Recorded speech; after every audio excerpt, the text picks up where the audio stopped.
Hey everybody, good afternoon. My name's Julian Hickman and I've been asked by Steve to give you a short presentation on formation and display flying.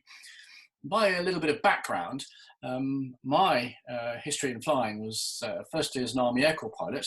I spent a goodly number of years flying fixed wing and rotary, mostly rotary, with the Army Air Corps, Gazelle and Bell 212. And more recently, I joined the Army's historic aircraft flight, flying the Beaver, the Auster, the Chipmunk, where I'm also their resident instructor. And I teach formation and display, and with them lead the four-ship display that we currently run. And for terms of Blackbushe, I joined Steve to be an instructor 2 or 3 years ago, but unfortunately over the intervening period most of my time has been taken up by the historic flight as we have resurrected our old aeroplanes and put together a big formation display. So what am I going to do for today? Well, as well as an introduction and an explanation to formation and display flying, I think it's really important that I try to get across what is just so much fun about formation and display flying, and how that can be something that you can do. It's when I first started flying, I thought that formation flying and then display flying was the sole preserve of experts and people like the Red Arrows. But then as the years went by, I realized that actually with focus and training, pretty much anybody can do formation flying. So let's look at formation flying first. When could you think about doing this? Post PPL, a certain number of hours, and perhaps you've got bored chasing £100 hamburgers, or you've tried a little bit of IMC, you've done one or two other things, maybe a short course of aerobatics with Rob Curry. Having felt sick and don't want to do any more of that, you now fancy something, but what next? And formation could be exactly that. Just give you a little clip of a formation flight that I did and see what you think.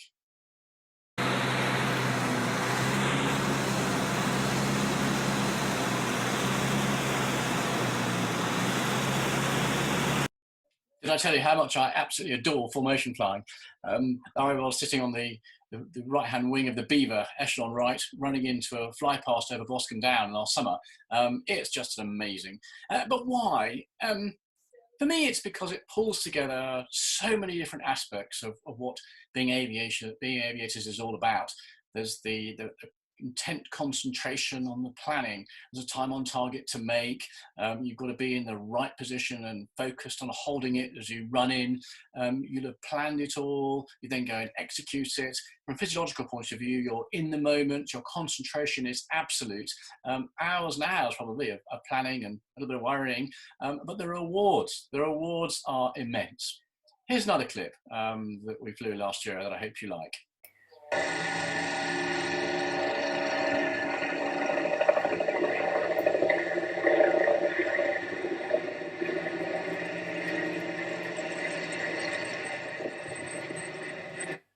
The opening was done by us doing a fly past the Beaver, the Auster, the Sioux and the Scout, even if the Sioux's positioning was a little out on that. But nonetheless, after lots of practice, we went and did it. And I can tell you, in the aeroplane at the time, the feeling as not that I could actually see as the number two, what was going on particularly under the ground, but I was roughly aware of where the museum was. My eyes were that close. My eyes were riveted firmly on the Beaver in front.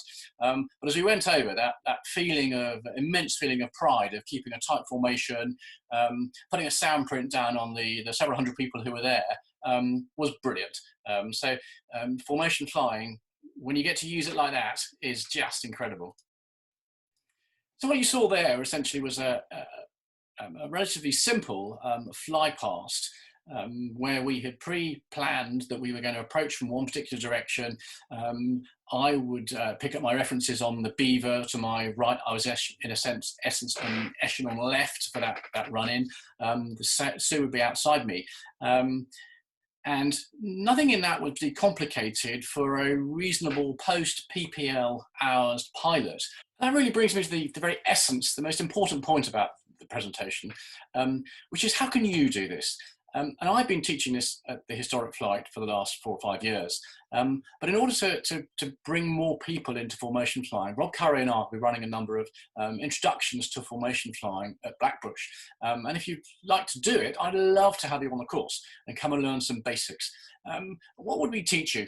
Well, over a couple of days, maybe 3 days, depending on the weather and the availability of aeroplanes, it's cracking those basics. It's understanding the standard operating procedures, the SOPs we use in formation flying.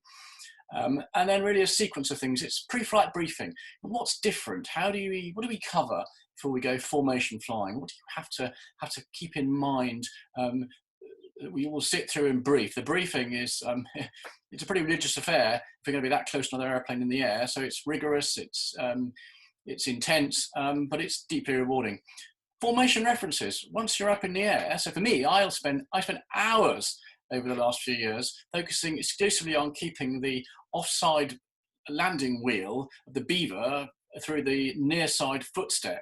You probably have to see it to understand it, but that is seared in my mind as my reference point, which I move in and out of when I'm flying formation, echelon left, echelon right, or if I'm line astern, then it's something different. Formation takeoff. Well, we'll be teaching you how to do formation takeoff.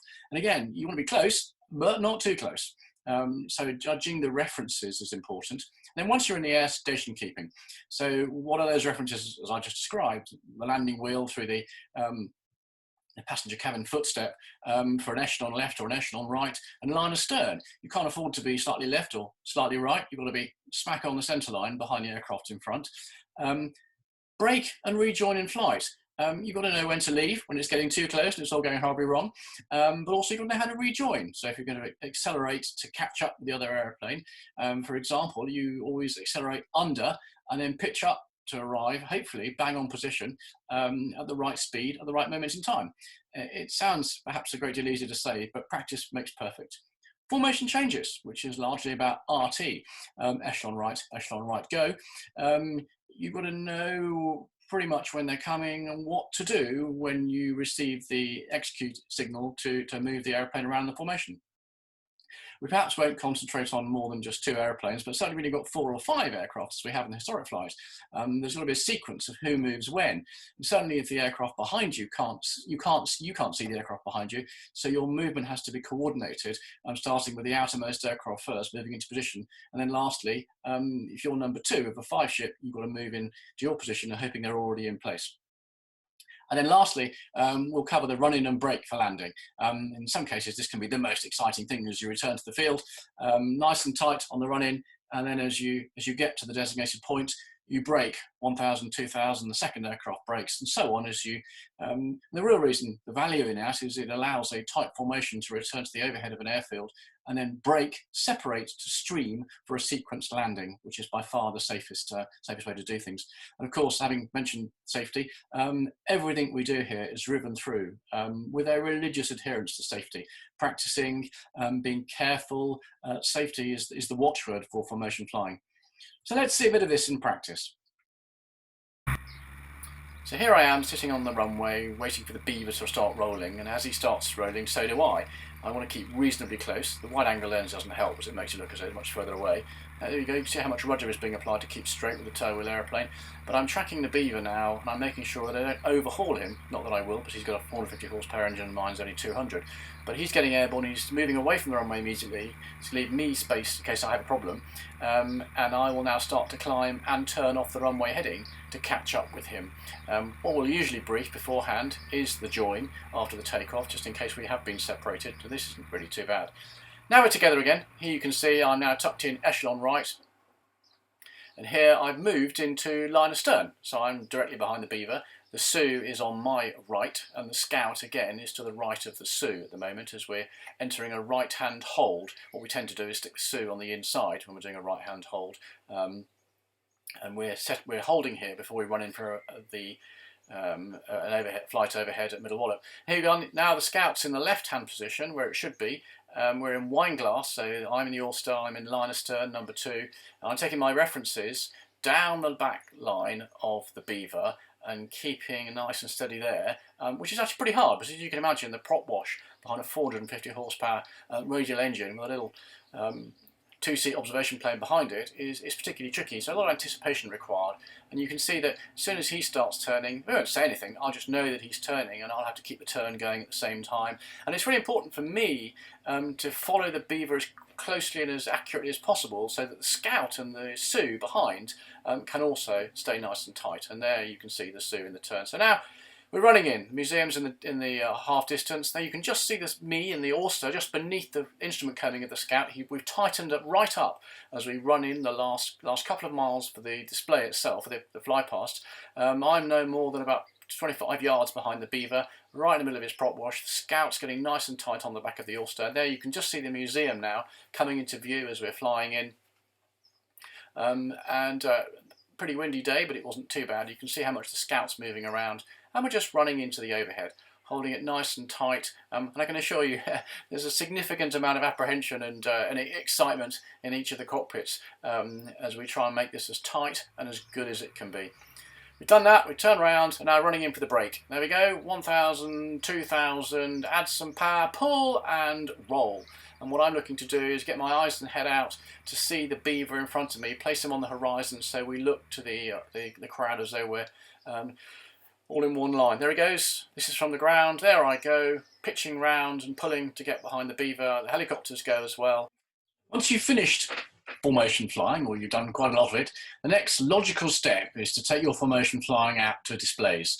And in historic flight, having done quite a lot of formation fly pasts, our aspiration was to put a show together that we could take as a display, both using formation flying and also choreographing the timing for bringing our 4 or 5 different aircraft all together. And we've done that for a few years now, and it is immense fun. If you think formation flying is amazing, which it is, actually display flying when you're using both formation and multiple airplanes is absolutely fantastic. What I'll do now is I'll just run through, I'll talk over the display we did last year in Gableton. It's the edited highlights, just 3 or 4 minutes of it, and of course a bit of an in-cockpit clip from one of my colleagues, Rich Pillans, in the Sioux. Here we start with the Scout doing a torque turn. As you can see in the background, the Beaver followed by the Auster heading round. This is about halfway through the show, only another 3 or 4 minutes to go. The Scout comes back towards the crowd, and bear in mind there are 15,000 to 20,000 people in front of us as we're doing this, and the Scout's now disappearing back to catch up with the Beaver in the lead, the Auster behind, and the Sioux. One of the challenges we have in doing a display like this is you've got a 400 horsepower Beaver out front. I've only got 200 horsepower and the Auster behind, and of course it's all very well trying to catch up, but when you're catching up in a turn like this, you can't slow down. You're sure you can pull the power back and pull the flaps down, which we do a lot, but you've got to be careful, because if you overreach and get too close, then you've got to try and break away, so you don't want to have to do that in front of 40-odd thousand people. So we're coming down here, about to turn 90 right, away on the B axis, which is directly away from the crowd line, while the Sioux and the Scout behind close up. And what I'm doing here is I'm separating away from the Beaver now, because I'm collecting the Auster, collecting the Sioux and the Scout to make our own approach, and I'm going to leave them on the runway. So the Beaver sets itself up downwind to land. I'm spacing myself away from the Beaver to give myself enough time to do the approach, so I'm on top of him. The helicopters, I've got to be slow enough, so I'm about 60 knots here, putting full flap down, letting the helicopters catch up onto me, so we all want to be coming down the approach path at around 55, 60. The Beaver's not probably going to come much low. He's coming to his minimum display height, which is about 250 feet. As he runs in, and the intent with the Beaver at this stage is to put a lot of noise on the ground with a big powerful engine, low slow flight, and it is an extremely noisy beast. The photographer is focusing on the Beaver as he runs in, perhaps not entirely sure what he's going to do, while behind him we're set up the Auster. I've got the Sioux and the Scout on each wing, and I'm bringing them down the approach path. There goes the Beaver. He's applying full power, all 450 horsepower, turning away to add even more noise. And then the photographer flips back to me as I'm coming down now, wheeler landing, so running along on the main wheels, while the Sioux and the Scout start to do a gentle quick stop. You can see the nose coming up, the tail coming down as they quick stop. I, meanwhile, so I've got plenty of speed in hand, do a fairly steep stall departure, flat there. And there they are, they've come to a quick stop, go. Nice into a steady hover. The Sioux's now going to maintain the runway direction and go backwards, do helicopter type things, and the Scout will go along sideways. So a great crowd pleaser, showing the capabilities of helicopters to go sideways and backwards and maintain station keeping on each other. The Beaver, meanwhile, is setting himself up downwind to land, to stop. Then I will come and land in the Auster separately.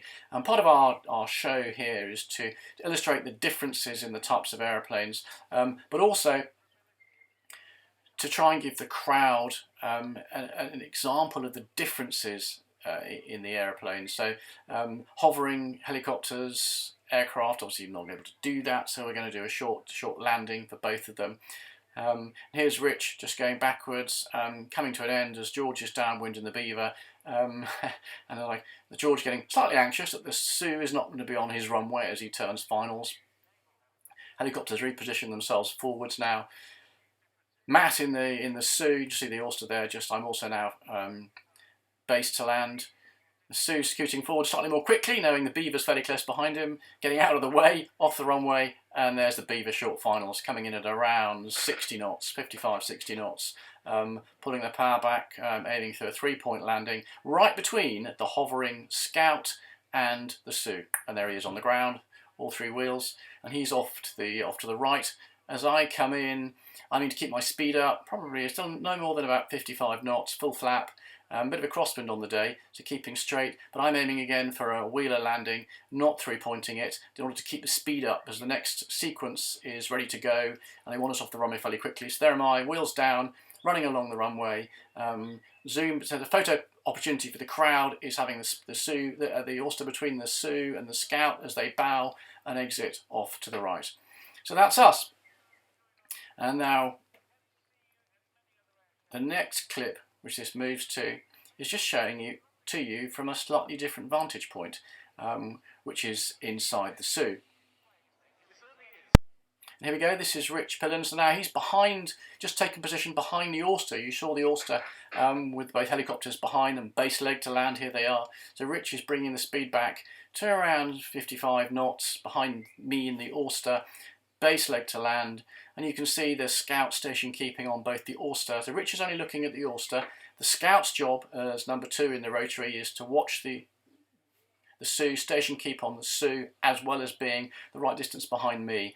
And here we are, turning finals now, running down to land. Rich keeping the speed, and that was there we go. So just to show that we don't always go out on nice sunny days, this is a bit of routine training for us. Just the Auster trying to keep position on the Beaver, Sioux. It's not easy. It's a very, very perishable skill. So we're out frequently during the season, which is one of the reasons we don't get too much time doing stuff at Blackbushe. But here we go, just trying to keep in marginal visibility, some formation training just beneath the cloud base, just keeping it up. Well, thank you very much for watching. That brings my short presentation to an end. If you've enjoyed it, I'm delighted. It's been an immense pleasure to put together and share my passion for formation and display flying with you. I really hope that it shone a light into an area that you might otherwise not have had much of a chance to get an insight into. Perhaps you've only seen it as a distance from an air show in the past, and maybe didn't know how accessible it might actually be. And that's the intent behind Rob's and mine wish to run formation courses, is to take people who perhaps have PPL plus a little bit more experience and open up the opportunities of first formation and then display flying. And if you'd like to come and talk to us about that, then this has been a great success and I'm absolutely delighted. I look forward very much to welcoming you to Blackbushe, either to talk about it or indeed let's go flying. Thank you. And now for some Q&As on the subject.